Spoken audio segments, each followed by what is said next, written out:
My wife, Melissa, had been slipping away from us for months. Longer shifts, sudden work trips, and a phone she guarded like it held state secrets. I kept trying to convince myself it was stress, not betrayal. A decade of marriage should have meant trust. But when she packed for yet another 3-day trip, the way she avoided everyone's eyes told me everything I needed to know. She hugged the kids like she was late for a train and bolted out the door. No warmth, no hesitation, just escape. That was the moment I stopped wondering and decided to find out the truth for myself. I didn't fight with her. I didn't accuse her. I simply told our kids, 8-year-old Lucas and little Emma, who was 6, that we were taking a surprise weekend trip to visit their mom. They jumped with excitement, thinking it was a fun family outing. My chest tightened the entire drive. Every what-if circled in my mind, and every mile made the sinking feeling heavier. When we reached the hotel, my worst fears showed up in the form of luxury everything. Melissa had told me the company would only cover basic stays. This place screamed romance, not training seminars. It took only one glance at the guest list to find her. Melissa Carter, room 914. My stomach dropped.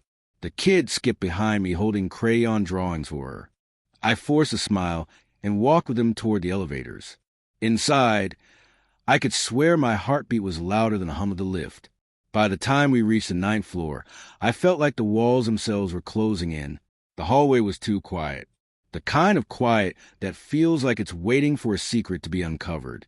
I knelt in front of my kids and whispered for them to knock on her door. They giggled and ran ahead, tapping their fists happily on the number plate. I stayed a few steps back, arms folded, trying to brace myself for whatever I was about to witness. We heard movement inside. A man's voice, not hers. Then Melissa's voice, rushed and panicked, like she was trying to fix something too late. The kids knocked again, calling her name. The door cracked open just enough for her face to appear. She went pale. She wasn't dressed for any conference. She wasn't even dressed for the day. A hotel robe, messy hair, makeup smudged. The look of someone who'd been in bed with someone who wasn't her husband. She looked at the kids first, then at me. Her lips parted, but no words came. I didn't need them. Then the man behind her stepped into view, shirtless, with a towel slung over his arm. When he realized she was exposed, he scrambled back out of sight. Melissa shoved the door behind her, blocking the scene like a flimsy shield. "What are you doing here?" she whispered, trembling. I didn't answer right away. I just let her drown in the silence. The kids wrapped themselves around her legs, handing her the drawings they made.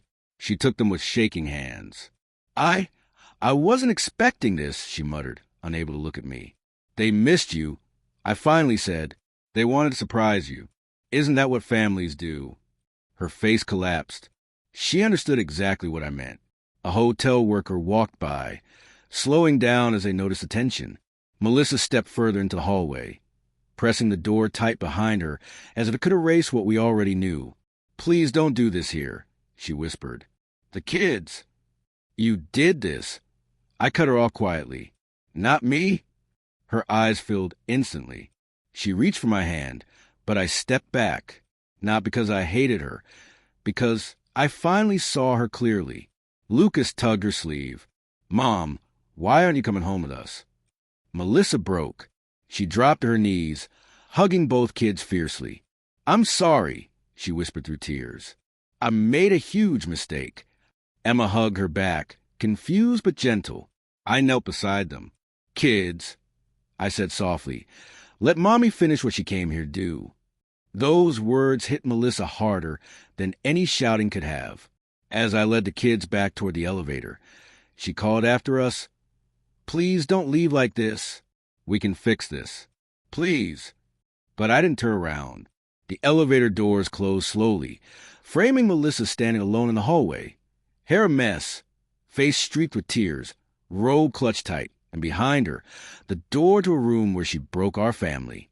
The kids squeezed my hands, sensing something was wrong without fully understanding it. That night, I learned something painfully simple. Sometimes the truth doesn't slam into your life. Sometimes it knocks softly on a door their mother never should have been behind.